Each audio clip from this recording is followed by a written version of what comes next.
Hey friends, this is Audie Cornish, host of CNN This Morning and The Assignment, and guess what? Every story you care about, every angle you want unpacked is now streaming on CNN. That means you can catch my show or other CNN programming whenever you want on your favorite device. And a subscription also gets you access to exclusive video series and unlimited articles. So subscribe to CNN at cnn.com/subscription.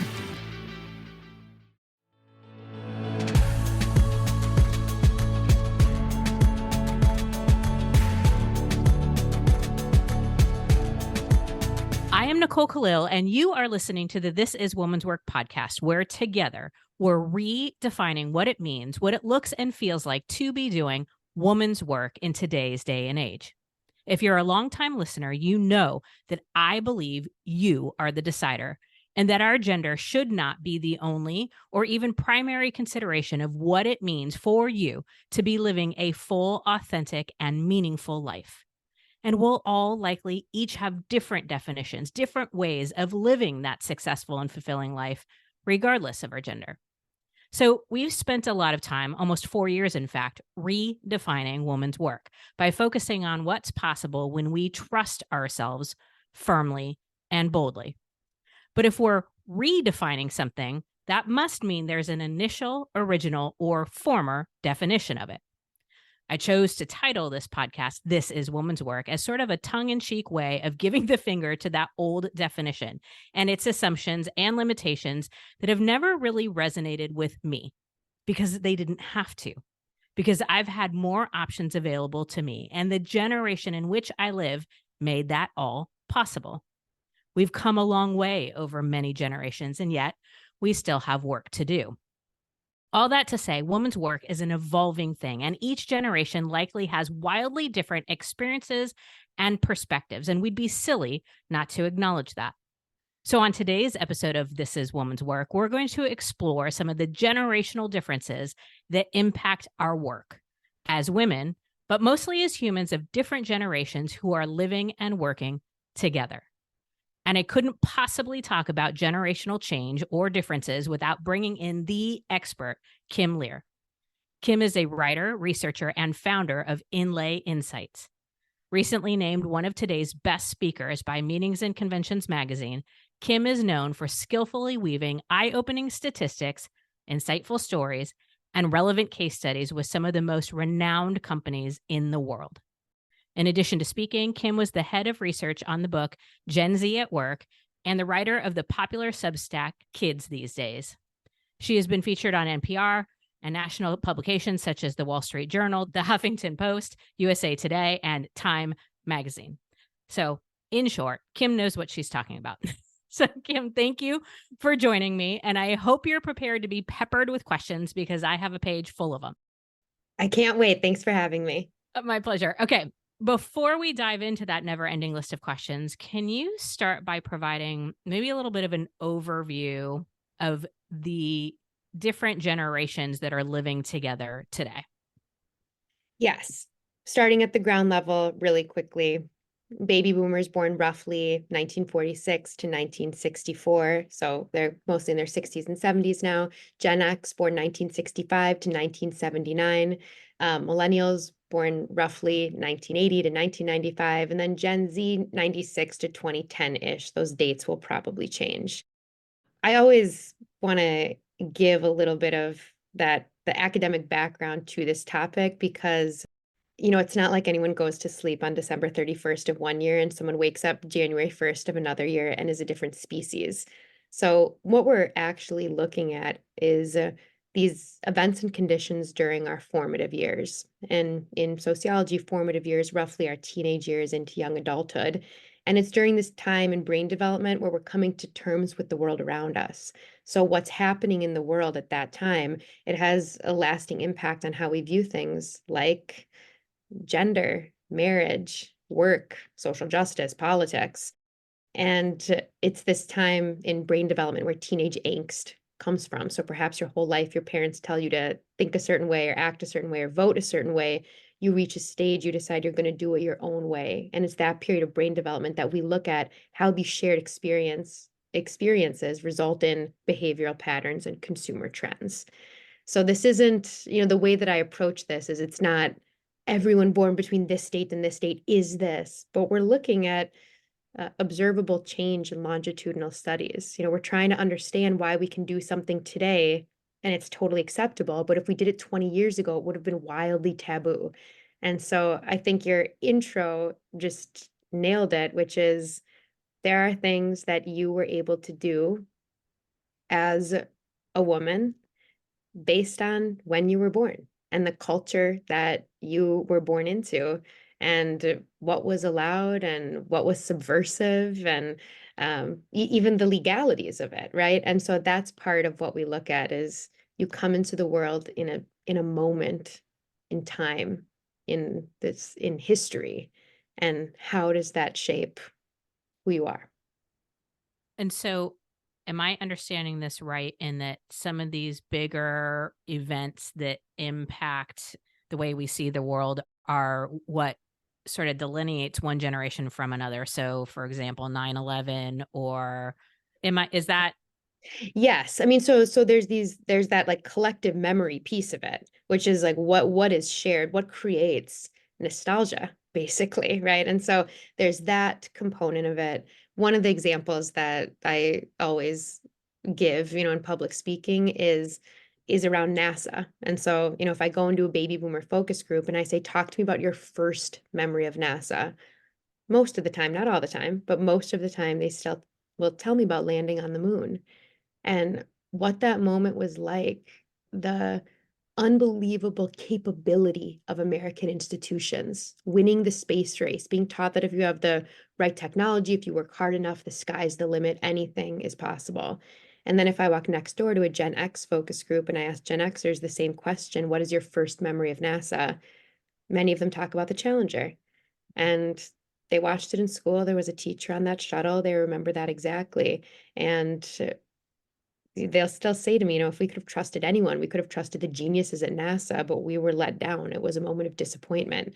So there are these kind of moments of generational juxtaposition that we look at. So there's part of it is that collective memory, and then part of it is technological changes, the political environment, the geopolitical environment, healthcare innovations. So for all of the super type A listeners, this is a social science. You sort of have to bend with me a little bit, but we're trying to kind of capture these moments in time that have this shared reality in certain ways and then study how that evolves.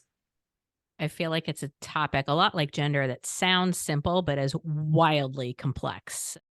Okay, so you mentioned the different generations. Let's talk a little bit about some of the beliefs or stereotypes we have that are either accurate or inaccurate about each of those generations. I'll start with baby boomers, which is we just live in a really ageist society. And I see this in every industry that I work in, and I think it impacts older people across the board.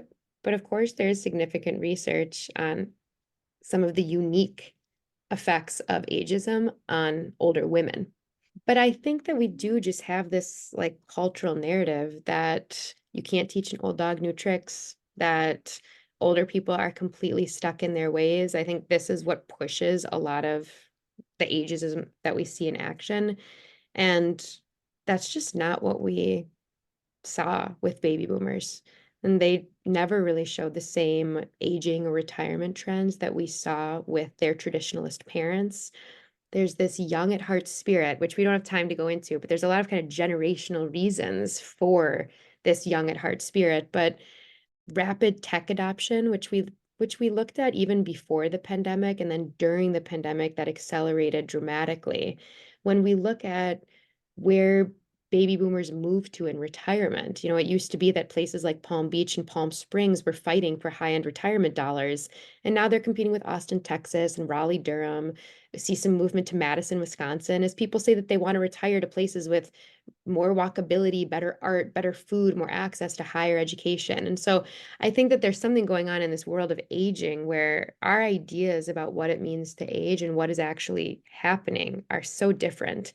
And if there's a book that I could recommend to listeners, Mary Pfeiffer, who I think is just one of the most remarkable psychologists, Some of you might know her work from Reviving Ophelia, which is about female adolescence, but she wrote a book called Women Row North, which is the story of transformation and how women age.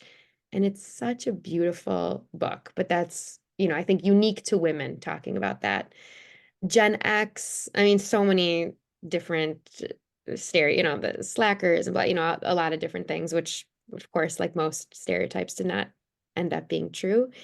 But I think something to know about Gen Xers, especially as we're seeing their ascension into the C-suite, is, the impacts of youthful skepticism and how that translated into this really honest, direct, unfiltered style of communication at home and in the workplace. So, as Gen Xers stepped into the C-suite, we started measuring these trends of radical candor, hyper transparency. So, I think that will have long legs. I think there will be a lot of ripple effects to how Gen Xers are leading.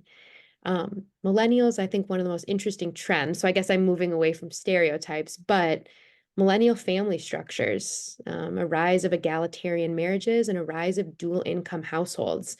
And that's really shifted the role of men and women at home and at work. And as women started contributing more financially to the home front, men started contributing more domestically.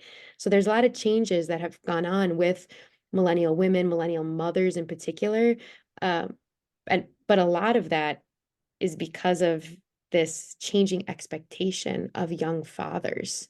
And so I think there's things we can dig into there, but I would say that is an interesting trend that has had a lot of impacts. Um, Gen Z, I mean, where do we start? We're just in like the big moment right now of so many stereotypes being created. I think one that, the tech obsession, things like that, we could talk all day about the impacts of technology during such a porous time of brain development. But I do think that one of the stereotypes is that young people are incapable of really developing these meaningful in-person relationships, that they don't want in-person work, that type of thing. And that just is not true. And we could go into a lot of details on that. I mean, I think dating is an easy place to just look at of this overwhelming preference for meeting in person. So many like companies have been started and gatherings have been created to create more opportunities for serendipitous connection. Young people overwhelmingly want an in-person work experience. They don't want their time policed the way that we were accustomed to in 2019, where like you're taking PTO to go to a 30-minute dentist appointment, but that being together, creating a sense of camaraderie, pushing the same boulder over the same hill. I mean, that is just, and learning. I mean, that hunger for real learning is so central to the new generation coming in. And I think that that's a misunderstanding and a missed opportunity. Thank you for going through that. That was super helpful. And then my brain goes to, if you work at a company or you're a leader or a mentor or are trying to create a work culture, what might we want to consider or be thinking about so that we can meet all of the different generations and create something that works for everyone? Yeah, a few things. I think one is this topic of generations, I believe, is most useful in helping us, especially for people who are leading others, to think more expansively, like to ask ourselves questions like, if I was born into a different time, would I see this differently? And I think that that question helps in all matters of diversity, right? Asking, if I were born into a different gender, into a different color, into a different socioeconomic background, would I see this differently? And so I think just even for leaders, having that question be part of the way that they exist in the world is valuable. And then I think the more we can understand how generational hazing plays into our relationships, the easier it is to squash. And what I mean by generational hazing is this idea that You cannot have what I have unless you go through exactly what I went through. And I see this in every organization I work in, and it's never intentional. And to me, it always makes sense. And because I know most of your listeners are women, I'll use that example, which is if I am in a focus group with C-suite women who are in their 60s and they talk to me about their road, that was a very difficult road. It was a lot of missed dance recitals, a lot of missed t-ball games. It was sacrificing oftentimes many different relationships. It was just kind of taking some of the, harassment and things like that that were like part of a lot of work cultures in the 1980s, right? And it was working in a very specific way that was not really created for them. So tons of sacrifices, so many obstacles. And so I can understand from their perspective when they look down the line where it's a combination of, I'm glad, right? Like I paved the way for some of this. I fought for some of this so that the lives of the women who are younger than me, they didn't have to go through all of this, but there is something still bittersweet about it. And I think sometimes when we don't acknowledge it or think of ways to get past it, that's when we put up roadblocks that don't need to be there because we get stuck in this mindset of you can't have the success that I have unless you go through what I went through. So I think even just having those two, that question of if I were born into a different time, would I see this differently, combined with this awareness around how generational hazing impacts our policies, our communication, our relationships, bringing those things to the forefront can help in a lot of unexpected ways. There are so many powerful things in everything that you just said. And empathy has been a big word of mine for the year. And I love that question. Would I see this differently if I were born in that time or in that, during those experiences, had I experienced what this person experienced?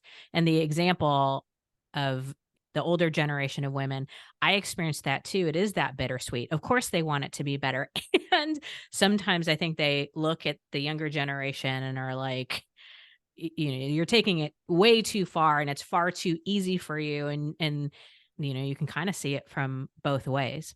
Yeah, absolutely. I know your focus is mostly on generational differences, but I have to imagine gender comes out, and you've mentioned a few things. How do you see women evolving over the generations? Is it rapidly? Is it slowly? Is it in the ways we expect? Is it different? I feel like something that has made this a reason why I feel very fortunate to be able to study this is because what keeps it exciting is that I feel like nothing is ever what I expect.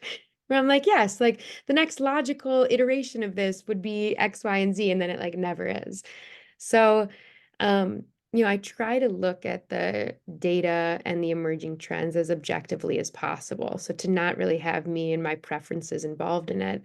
And so when I look at how, changes in, how femininity and masculinity evolve and what it means to be like a successful woman in a certain environment, there's part of it is there's like these pendulum swings, right? And those exist that isn't uniquely for women, but you look at the generation before, you look at your parents and you make these decisions of what do I want to bring forward there and what do I really want to change.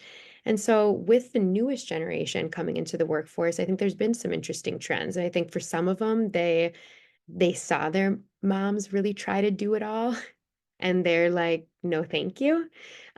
Or they are maybe really questioning what that would look like for them, what those sacrifices might be for them. So I think that is a fascinating ongoing conversation that's connected to this question of like, what am I willing to sacrifice for my job? And that'll be interesting. That I think that, Gen Z's collective answer to that is going to dictate a lot of what we see over the next 5 to 10 years. I think another interesting piece is looking at some of the differences that we're seeing between young men and young women, where right now, young women, they're the majority of PhD holders, the majority of graduate degree holders, the majority of undergrad students, 70% of high school valedictorians are young women.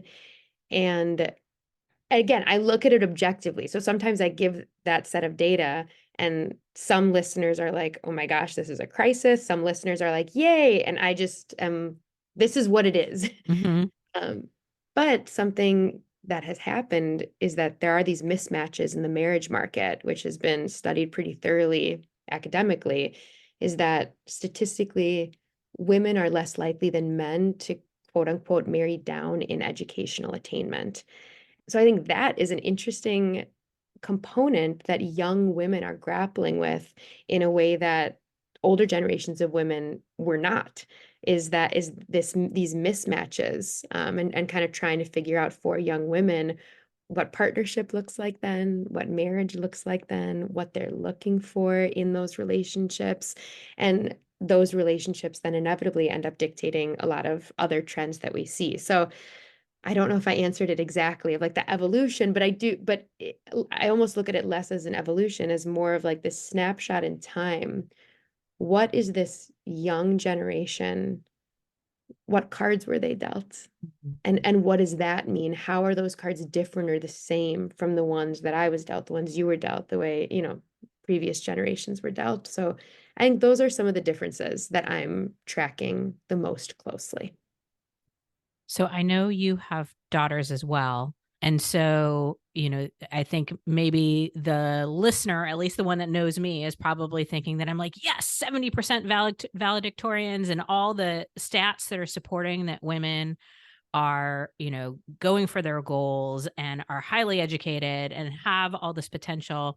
And I'm hoping that there is a trend of, young women accessing their confidence at a much higher level than in past times. But I do sometimes question, because I don't advocate for women at the expense of men or any other gender.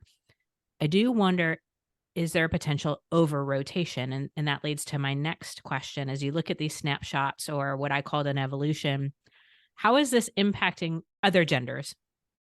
Yeah, well, I don't want to make this episode like depressing. So I'll go into other stuff. It's But okay. We can figure um out our depression. We just need the yes, straight okay, facts. great. So I'll give you kind of the data, which is, Richard Reeves is the writer who I think has done the most comprehensive look into boyhood and manhood and masculinity in our modern era, and it isn't great. I mean, the picture is not great of what young men are grappling with. Some of the interventions that were placed in the public school system to help young girls get interested in STEM and things like that. Those same interventions really did not work for young boys. And so there is a little bit of a crisis on this road to manhood around what does that mean? Like, who are the role models? Who are we trying to emulate? And femininity and masculinity, they exist on different sides of the same coin. So when one changes, the other one starts to evolve as well.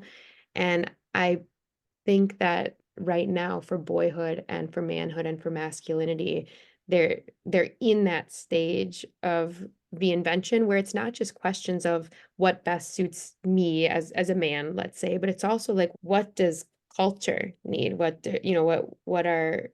benefits families, or what benefits society? So there's that balancing act. But change always leads us somewhere, and we course correct when we need to. I think that's something remarkable about the human species, is that we have that ability to be like, wait, what, is this the right path, or how do we get to a place of kind of equilibrium? So I don't think that the um, remarkable success of young women today, I don't believe that it's been at the expense of young men. I think that young men are in some ways on their own journey of discovering modern day manhood and masculinity, and how that can be fulfilling for themselves, for their partners, for families, and for society. Well, that doesn't sound at all depressing to me. That sounds incredibly empowering and lovely. I know it's, new and change can always be a little bit scary, but Yeah, that was pretty powerful. Okay, Kim, I have to ask you, I know your work is a lot about the generational differences at work. So, as we, had COVID-19 and the great resignation and all sorts of things like that have happened lately that I think really impact work cultures at a high level. Any thoughts? You mentioned earlier the work from home dilemma. Any thoughts or things that we should be mindful of as we think about the generations at work? Yeah. Something that is kind of generational is in this hybrid work environment. I think the best report that I have seen come out is it was a joint effort between University of Iowa, Harvard University, and the New York Federal Reserve. And essentially in this paper, what they found is that senior workers, so this is kind of the generational piece of it, they are more productive at home. So they have built up their reputational capital. They know what they're doing. They're in kind of an execution phase of their career. And so they can get it done. It has been very hard to create meaningful mentorship and true growth and development for young workers through a screen. And so something just for, the listeners who are in leadership positions is leaders are in a bit of a tough spot right now where you may have to sacrifice some older worker productivity for younger worker growth. And in this, like bringing back into the office, it's been interesting because I know that the common narrative is like young people don't want to come in, like they refuse to come in. And maybe at another time we can go into some of the details on what that looks like. But I will say that, like on the ground with a lot of my clients, they absolutely cannot get their older workers to come in. Like for those of you who are calling in from New York, like I'm like half of the executive team lives in Florida. Like they're in Palm Beach. So they're like definitely not coming in.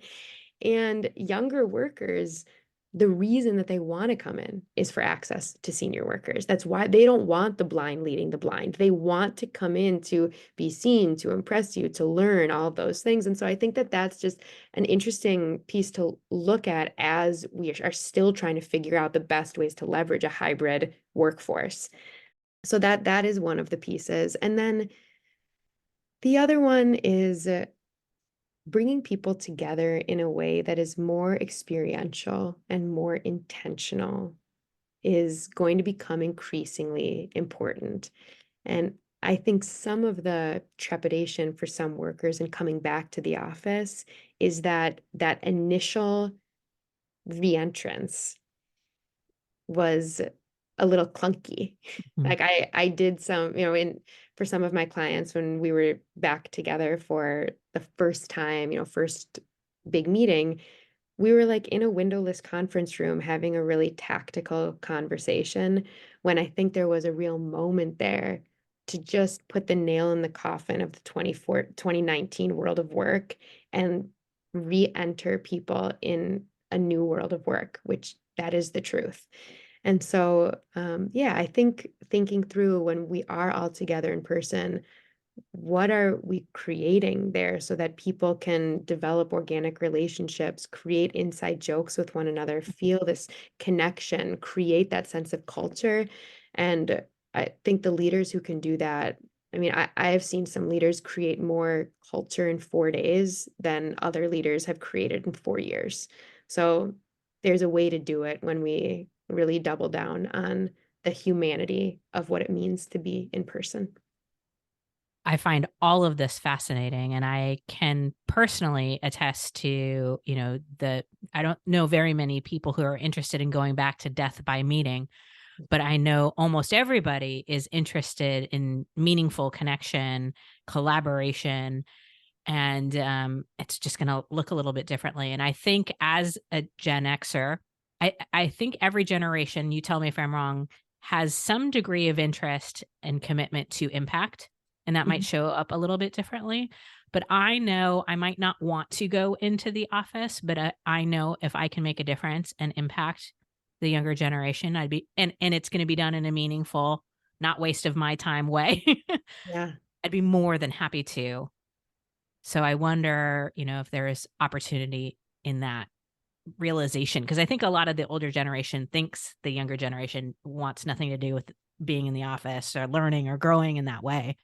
No, I agree. And I do think, for those of you who have mentees, for those of you who have kids, I think the faster that you can get the young people who you care about in your life to be really good at asking questions, that's always a skill, right? That is just always a skill. But I think in this moment where people are genuinely really hungry for connections and they want to come together, it is a moment of like the person with the best question will win. Like they're the ones who will get faster career trajectories. They're the ones who are more likely to be mentored. And so, it is those big questions of if you knew then what you know now, what would you have done differently?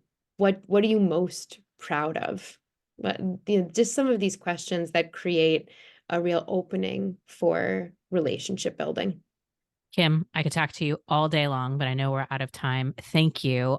Again, fascinating and so, so, so important. If you're listening and you need to, like I do, know more about Kim and her work, you can visit her website, inlayinsights.com. We're going to put it in show notes along with the way to subscribe to her Substack newsletter. It's called Kids These Days, and it's awesome. So definitely subscribe to that. Kim, thank you so much for your time today.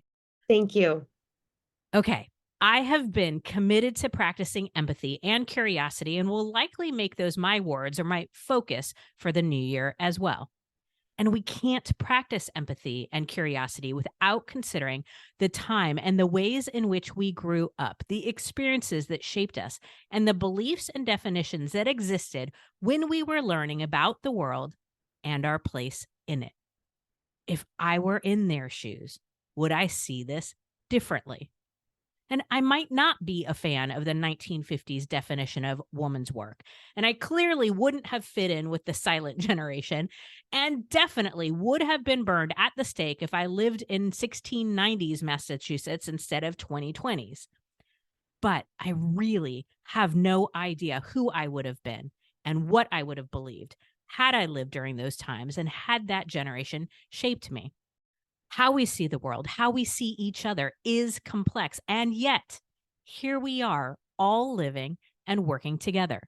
And I'd submit to you that we all have something to learn from each other. Strong work ethic and staying young at heart from those boomers, independence and unfiltered communication from Gen Xers, impact and the changing expectations of parents from the millennials, and new ways to connect and a hunger for learning from Gen Z.